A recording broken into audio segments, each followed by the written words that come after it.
आज हम लोग फिर से integration by partial fraction continue करेंगे पिछले क्लास के जस्ट आगे। हमने इसके पहले एक क्वेश्चन ऐसा सॉल्व किया था सारे बेसिक को डिस्कस करने के बाद, जिसके डिनोमिनेटर में दो लीनियर फैक्टर्स थे। आज हम आगे कंटिन्यू करेंगे। हेलो बच्चों, आप सभी का वेलकम मेरे चैनल मैथ्स वाइब आरपी पर।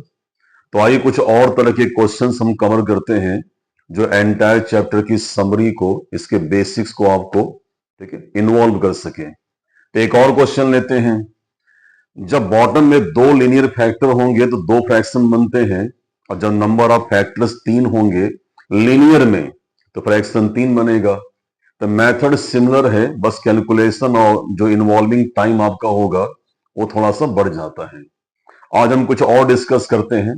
आज हम एक ऐसा पार्शियल फ्रैक्शन लेते हैं जिसके न्यूमरेटर में कोई भी फैक्टर या नंबर हो सकता है।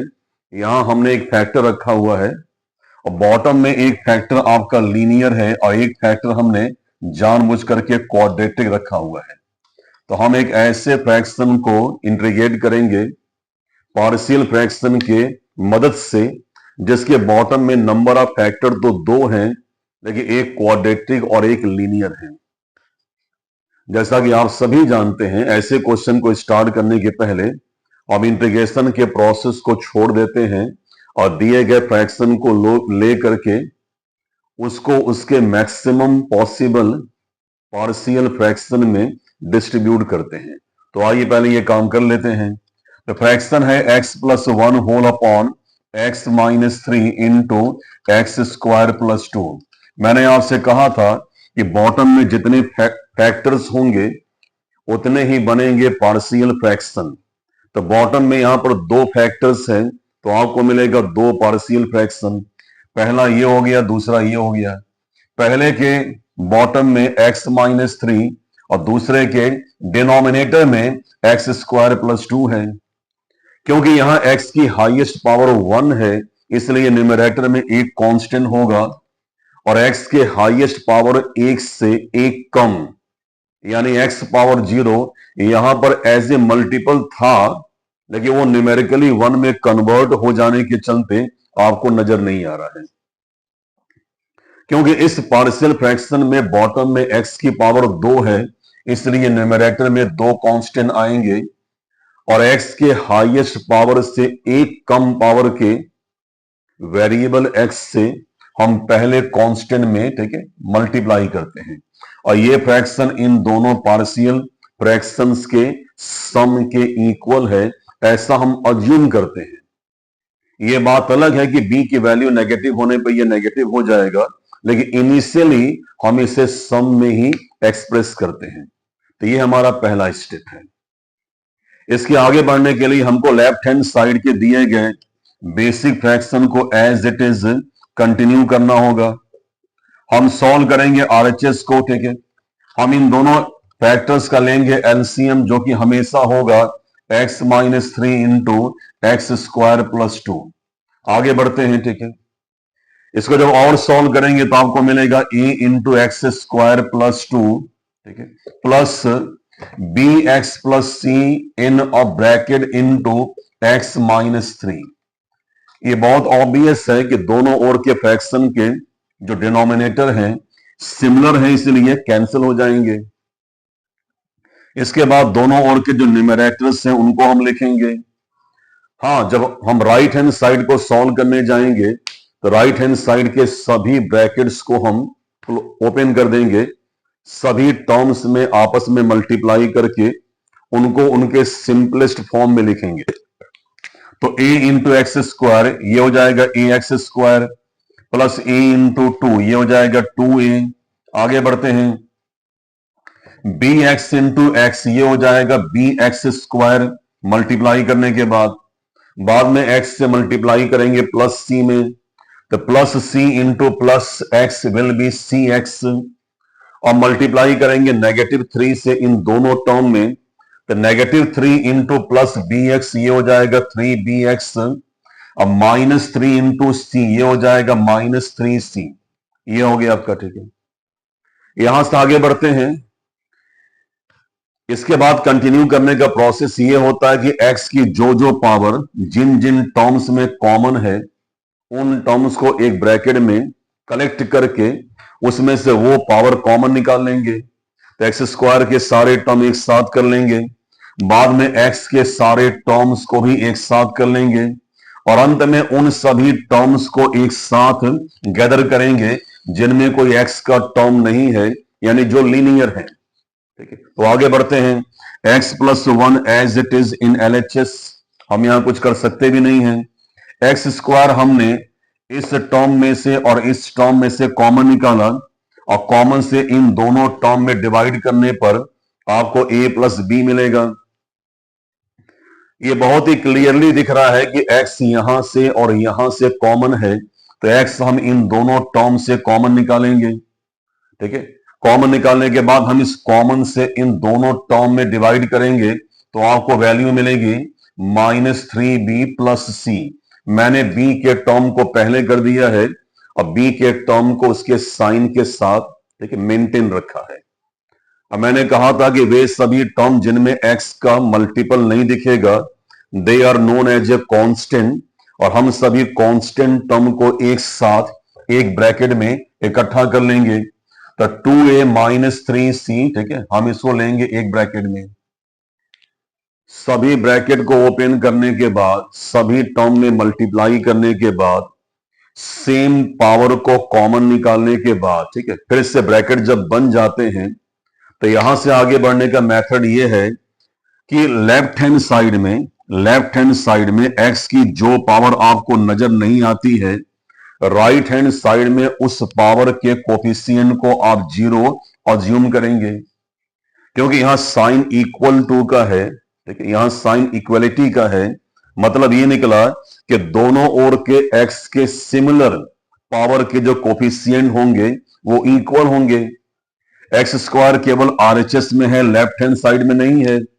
इसका मतलब ये निकला कि कभी लेफ्ट हैंड साइड में एक्स स्क्वायर रहा होगा और उसका मल्टीपल 0 होने के चलते 0 से मल्टीप्लाई हो जाने के बाद 0 में कन्वर्ट हो गया होगा, यानी एक्स की जो पावर ठीक है दूसरी तरफ में नहीं होगी, हम एक्स के उस पावर के मल्टीपल को 0 अज्यूम करेंगे।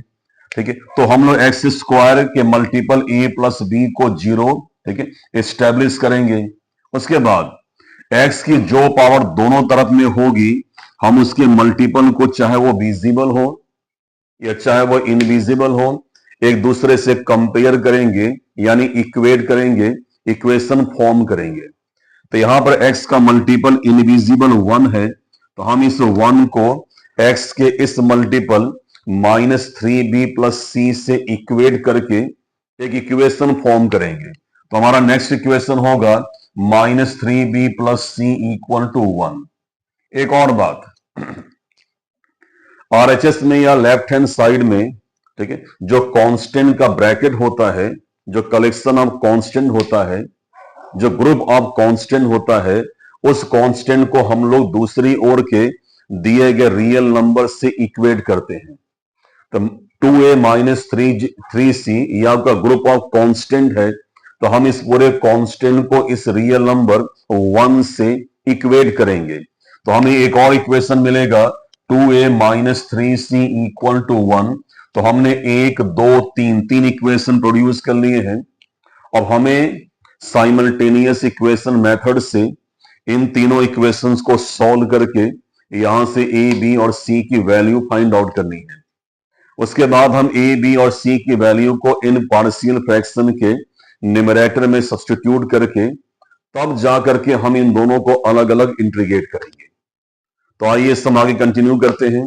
हमारे पास 3 इक्वेशंस हैं, हम यहां से आगे बढ़ते हैं। ठीक है, हम इन तीनों इक्वेशंस को अलग अलग सॉल्व करेंगे और यहां से a b और c की वैल्यू फाइंड आउट करेंगे। ठीक है, तो मैं इसे इरेज कर रहा हूं। ठीक है, आइए सॉल्व करते हैं। तो equation number 1 a plus B equal to 0, equation number 2 -3b plus C equal to 0, और एक और इक्वेशन है 2a minus 3c equal to 1। ठीक है, इक्वेशन नंबर 1 से a की वैल्यू फाइंड आउट करिए। ठीक है, तो a की वैल्यू हो जाएगी -b। ठीक है, ए की वैल्यू माइनस बी को इक्वेशन नंबर थर्ड में in place of a put कर देंगे, ठीक है। तो now we will put a equal to minus b, ठीक है, in expression which one 2a plus 2a minus 3c equal to 1 में हम लोग a की वैल्यू नेगेटिव b पुट करने जा रहे हैं। तो ये हो जाएगा 2 into negative b minus 3c equal to 1। Simplify करेंगे तो ये होगा minus 2b minus 3c equal to 1, ठीक है, ये हो जाएगा, ठीक है। अब इसके बाद क्या होगा, ठीक है, अगर हम ये इक्वेशन नंबर फोर्थ एज्यूम कर लें और ये इक्वेशन नंबर अगर हम 2 अज्यूम कर लें, ठीक है, तो इक्वेशन नंबर फोर्थ और इक्वेशन नंबर सेकंड ये दोनों आपके बी और सी के फॉर्म में हैं।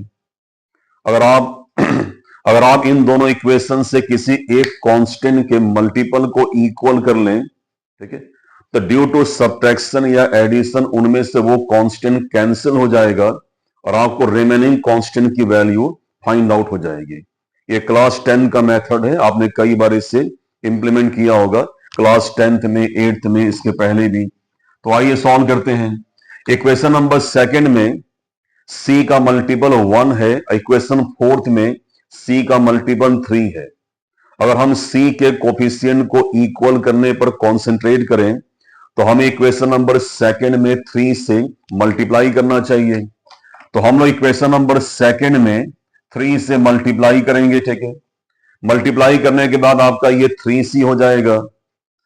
इसके बाद प्लस 3c और माइनस 3c इनके साइन अपोजिट हैं, तो हम इक्वेशन नंबर सेकंड के 3 टाइम्स को इक्वेशन नंबर 4 से जब ऐड करेंगे तो c के टर्म कैंसिल हो जाएंगे और हमें b की वैल्यू, ठीक है, मिल जाएगी। ये परफॉर्म करने से पहले इक्वेशन नंबर सेकंड के दोनों ओर के सभी टर्म्स में और 3 से मल्टीप्लाई करेंगे। तो 3 इंटू माइनस 3b ये हो जाएगा माइनस 9b। उसके बाद 3 into c it will be plus 3c equal to 3 into 1 3 हो जाएगा। अब इसमें इक्वेशन नंबर फोर्थ को एज इट इज लिख करके ऐड कर देंगे। तो minus 2b minus 3c equal to 1। जैसा कि हम यहां इन्फॉर्म कर रहे हैं, हमने ये प्लान किया हुआ था कि हम इक्वेशन नंबर सेकंड के ट्रिपल को इक्वेशन नंबर 4 से ऐड करेंगे। तो ऐड करने के दौरान में minus 3c and plus 3c will be cancel. हम इन दोनों को ऐड करेंगे तो ये होगा minus 11b equal to 3 plus 1 4। इसलिए b की वैल्यू कितनी हो जाएगी, तो ये होगा माइनस 4 अपॉन 11। ये b की वैल्यू आपको मिल गई। b की वैल्यू मिलने के बाद आप यहां से a की वैल्यू सीधे निकाल लेंगे। तो क्योंकि आपने पहले ही, ठीक है, ये पाया था कि a equal to minus b, ठीक है, तो now put the value of b in place of b। हम b की वैल्यू को पुट करेंगे तो a की वैल्यू कितनी हो जाएगी, माइनस ऑफ माइनस 4/11। सॉल्व करेंगे तो a की वैल्यू आएगी पॉजिटिव 4/11। तो आपके पास अब a की वैल्यू भी है और आपके पास पहले से b की वैल्यू, ठीक है, मिली हुई है। एक और कांस्टेंट अभी बाकी है, अब वो कौन है, c है। तो आप a की वैल्यू को किसी भी इक्वेशन में पुट करके वहां से c की वैल्यू फाइंड आउट कर लीजिए, ठीक है, ठीक है। बहुत से मल्टीपल मेथड्स इसके हैं। तो आप करिए क्या, इक्वेशन नंबर, इस इक्वेशन में, इस एक्सप्रेशन में आप a के वैल्यू को पुट करके यहां से c की वैल्यू पहले फाइंड आउट करिए, ठीक है। तो बगल में हम a और b की वैल्यू को नोट कर देते हैं, ठीक है। तो b आपका माइनस 4/11 और a आपका उसी का इक्वल लेकिन रिवर्स साइन में है। अब हम लोग a की वैल्यू को इस एक्सप्रेशन में पुट करके यहां से c फाइंड आउट कर लेंगे। तो क्योंकि हम जानते हैं 2a minus 3c equal to 1 है, तो put the value of a। तो ये हो जाएगा 2 into 4/11 minus 3 times of c equal to 1, ठीक है। ये जब सिंप्लीफाई करेंगे तो ये होगा 8/11। 8/11 को जब ट्रांसपोज करेंगे RHS में तो ये मिलेगा minus 3c equal to 1 minus 8/11। जब ये सिंप्लीफाई करेंगे तो 11 बन जाए 11, 11 माइनस 8 विल बी 3, तो आपको ये मिलेगा ओवरऑल 3/11, ठीक है। Now we have -3c equal to 3/11। 3 से 3 कैंसिल होगा और यहां पर 1 विजिबल हो जाएगा। तो फाइनली c की वैल्यू जो है ये होगी -1/11। हमें चाहिए +c, तो माइनस साइन को रिमूव करने के लिए हमने दोनों और माइनस से मल्टीप्लाई कर दिया। तो c की वैल्यू भी कंफर्म हो गई है -1/11। तो अब हमारे पास दिए गए ओरिजिनल फ्रैक्शन के दोनों पार्शियल फ्रैक्शंस के न्यूमरेटर में सभी रिक्वायर्ड कांस्टेंट के सर्टेन न्यूमेरिकल वैल्यूज आ चुके हैं। वापस चलते हैं क्वेश्चन की तरफ में। अभी भी हमने इंटीग्रेशन स्टार्ट तक नहीं किया है। अभी हम केवल इस फ्रैक्शन को इसके एलिजिबल फ्रैक्शंस में डिस्ट्रीब्यूट कर रहे थे और उस प्रोसीजर में हम लोगों ने, ठीक है, ए, बी और सी के वैल्यूज को फाइंड आउट किया है। तो now back to the question, ठीक है। तो आप जानते हैं कि दिया हुआ फ्रैक्शन जो है ये दो पार्शियल फ्रैक्शन, पहला था आपका a/x+3 और सेकंड था आपका +bx+c होल अपॉन x² + 2, इसमें डिस्ट्रीब्यूट हुआ था। तो हम लोग ए, बी और सी के वैल्यूज को न्यूमरेटर में जहां जहां भी वे हैं, ठीक है, वी विल पुट देयर। तो ए की वैल्यू है 4/11 whole upon x-3 plus B की वैल्यू है -4/11 इंटू एक्स प्लस सी की वैल्यू है -1/11 होल अपॉन x² + 2, ठीक है। ओके, ठीक है। उस दिए गए फ्रैक्शन को इंटीग्रेट करने का मतलब यह है कि आप उस दिए गए फ्रैक्शन के जितने भी मैक्सिमम पॉसिबल पार्शियल फ्रैक्शंस आ रहे हैं उन सभी को अलग अलग इंटीग्रेट करके उन सभी के इंटीग्रल का, ठीक है, अंतिम रिजल्ट फाइंड आउट कर लें। तो हम इसके दोनों फ्रैक्शंस को अलग अलग इंटीग्रेट करने जा रहे हैं। हम जानते हैं कि 4/11 लेस देन 1 है, तो ये इंटीग्रल प्रोसेस के बाहर हो जाएगा। तो 4/11 इंटीग्रल 1/x-3 dx, ठीक है। इन दोनों में से 1/11 कॉमन है, ठीक है, तो हम इसे कॉमन निकालेंगे, ठीक है। तो ये हो जाएगा -1/11 कॉमन निकलेगा। -1/11 से इन दोनों में अलग अलग डिवाइड करने पर आपको मिलेगा 4x + 1 whole upon x² + 2 dx, ठीक है। ये हो गया, ठीक है।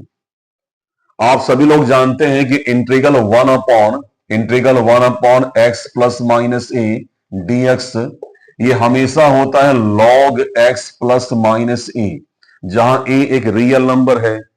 तो 4/11 as it is integral 1/x - a, ये हो जाएगा बॉटम में दिए हुए फैक्टर का, यानी x-3 का लॉगरिदम, ठीक है, -1/11 एज इट इज। सवाल है यहां क्या होगा, यहां कैसे मैनेज होगा। तो यहां मैनेज करने का तरीका यह है कि एक बार आप इसके डिनोमिनेटर में दिए गए इस फैक्टर को रफ में ले जा करके डिफरेंशिएट करके देख लें कि कितनी इसकी वैल्यू आती है, ठीक है। और और सिंपल में करना है तो आप इस बॉटम से न्यूमरेटर के दोनों पार्ट्स में अलग अलग डिवाइड करके इसको दो इंटीग्रल में डिस्ट्रीब्यूट कर दें। तो -1/11 as it is. Now integral 4x upon x² + 2 dx। उसके बाद once again integral 1 upon x² + 2 dx। हमने इस इंटीग्रल को, ठीक है, इसके बॉटम में दिए गए फंक्शन से न्यूमरेटर के दोनों पार्ट्स में अलग अलग डिवाइड करके दो इंटीग्रल के सम में कन्वर्ट कर दिया है, ठीक है। ओके, अब आगे चलते हैं।